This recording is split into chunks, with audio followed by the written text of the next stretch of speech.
My name is Craig Lang Booth, L-A-N-G, middle name B-O-O-T-H.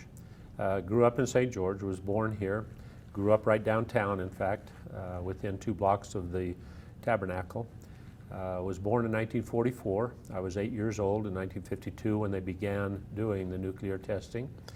Went up on the surrounding hills each morning that they did the testing. Probably my dad and I were up on those hills at least 40 times of the something like 98 tests that were done during that 8 or 9 year period.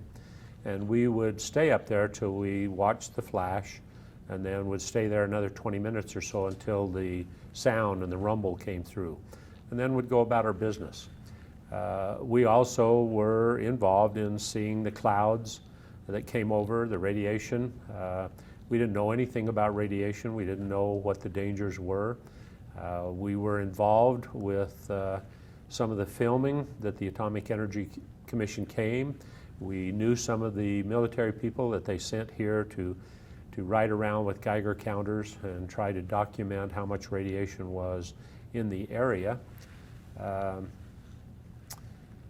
My older brother, Lloyd, contracted prostate cancer, which is not a cancer in the nuclear repository program, but he contracted that cancer when he was 48 and died at age 53, which is unheard of. Nobody gets cancer of the prostate at age 48, extremely rare, and then to have it kill him. The ironic thing was the Atomic Energy came to St. George and filmed a now very famous black and white short showing 13 or 14 people in our area, and my brother was one of these. He was at the Standard Station with our former mayor, Carl Brooks, Standard Service Station right on Main and Tabernacle, our Main and the Boulevard. And they were sitting at their desk, and the flash went off, and they looked up and then went back to their work, and the narrator said, "See, there's no danger to radiation. The atomic energy or the atomic bombs are perfectly safe." And yet he became one of the individuals who died of cancer. It also showed, I think, 13 other people in town, including our milkman, a guy that ran our Arrowhead department store, several others, most of which, I'm a physician, I've been practicing in St. George now for 44 years, and most of those people died of cancer, ironically. The contention is not that everybody dies or is going to die of cancer, but as a physician, we tracked hundreds of cases, so that at the time there were only 4,500 people in St. George. A much higher percentage of those 4,500 people have died of cancer than you would normally expect. Now, we're not saying that all of them died of cancer, nor will all of them get cancer, but a much higher percentage did. As a medical student in 1967, I saw several cases out of this area of children with leukemia, children who died of leukemia because we couldn't cure it back in the 60s. Today, we can cure most forms of childhood leukemia, but that came out of our area as well, and no one ever stepped forward from the Atomic Energy Commission and say to us, this is high risk.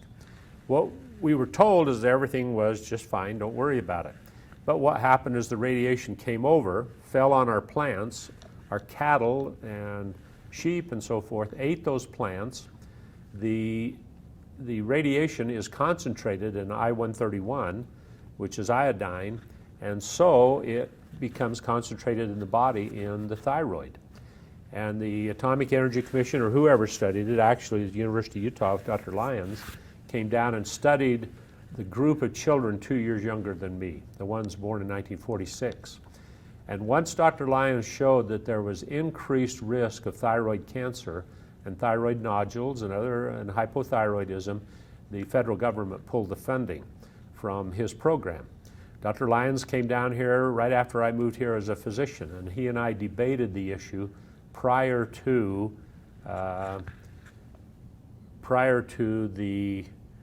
the reestablishment of his study. And he was stating that his studies had not shown increased risk of cancer. I was debating the other side, that I had seen by myself, not a scientific study, but my anecdotal look is that many more people were dying of cancer than would normally have died in a normal population. Dr. Lyons' funding was reestablished a few years later. He proved beyond a shadow of a doubt that there was increased thyroid cancer and other illnesses related to the radiation. He came back and admitted to us again at the Washington County Medical Society that his studies did show that, and that they were covered up by the federal government. The federal government finally stepped up many years later, did not make a full admission that they had exposed this whole area, southern Utah particularly, but as a bit of an apology, they gave us some money to establish a cancer center at Dixie Regional Medical Center. Senator Hatch was involved in getting some of that funding. Most of the people of southern Utah, if the Atomic Energy Commission had come to St. George and other communities and said, we're sorry, we're in the Cold War, we need to have atomic capability, we have to do this testing, and it's going to expose you, I think everybody in this area but a few would have said, go ahead and do it, but give us some precautions. And if they had just said to us, don't drink the milk from the local cows that came from the radiated grass, that would have greatly reduced the exposure to radiation to all of us.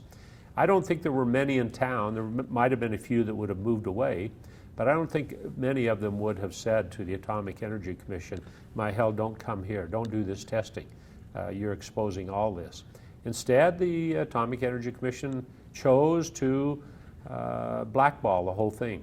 There were engineers, later books indicate that there were engineers that knew they were exposing our whole population to somewhat lethal levels of radiation. And many of those engineers quit the program because they could not get the government to step up and say, wait. The government was stuck. They were in a Cold War. They were afraid. They were afraid of the Russians. They were afraid of Khrushchev. They said, we have to have this testing. And the cheapest testing was out in the Nevada test site. The better testing would have been out in the Pacific atolls where they did some of the original testing, but it was too expensive to transfer everybody out there. So they chose to just expose what then was maybe a population of 10 to 15,000 in the whole southern Utah, northern Arizona, and now Colorado area. So most of us are very interested. There was a lady named Irma Thomas, very famous in this program. She's now dead, but in her 1 block radius of her house on 400 East and Tabernacle, she collected, I think, 13 or 15 deaths from cancer, which is just unheard of. So she began collecting names. Most of us in the area thought she was crazy or kooky or so forth until we sat down and began to look at it seriously and study it. And Irma was right on. She might have been a little hysterical about it. She might have overstated it a little bit, but generally her opinion was very accurate. There was increased cancer. The problem with the studies today is there's now 150,000 people living here. So when they do studies and say, what's the incidence of lung cancer or breast cancer or so forth, the original 4,500 people lived in St. George are such a small number, and today probably of that 4,500 people, only maybe 1,000 or 750 are still alive. Not that they all died of cancer, but they got old and died. Just a normal attrition. But if you just study the original or remaining 1,000 people who were in this area at that time, you're going to find a much higher incidence of cancer. The damage has already been done. So money that they do now should be money for treatment. And the $50,000 that they give to people has been very welcome by some people. There are quite a few people who won't even take it. They've just said basically to the federal government, screw you. You screwed us before. $50,000, that's a slap in the face for the loss of a major loved one. Everybody takes that a little differently. There are still people who deny any of that stuff. There's still federal people that deny it. But most of the people involved are now dead. But many of the scientists involved have written books and articles and so forth saying, yeah, we knew all about it. We were forbidden for letting it go. One of the real ironies too is sending out sergeants. It's almost always a sergeant in a Jeep with a Geiger counter. And they'd go to all different areas of the county and take readings. I mean, that is so stupid. I can't even believe it. Any 5-year-old kid knows that that is a stupid way to do it. So they did establish some radiation monitor stations through the county, one out at the college, but this was all 20, 30 years after the testing. What they needed was radiation monitoring stations all over the county and the city right during the testing. And then they could tell people, here's ground zero, here's the worst spot. But nobody did that. Anybody that tells you they're transparent isn't. So when the government steps up and say, we're running a real transparent program here, whether it's testing for all that, they're not. If they have to say we're transparent, you just know they're not. And so I would say to my kids, whenever you know anything like that's going on, then do the appropriate research. We didn't even know what atomic meant in 1952. It wasn't until 8 years later, after the testing was almost completed, that I started high school and began studying atomic energy and uranium and plutonium and knew what we were talking about. There was no education in those days. Even our teachers were uneducated for that. No teacher that I remember stepped up and said, my hell, we're being radiated. We're being not massacred, but we're being exposed to high levels of radiation. Nobody knew what that meant until probably the early 60s. Then it became very apparent.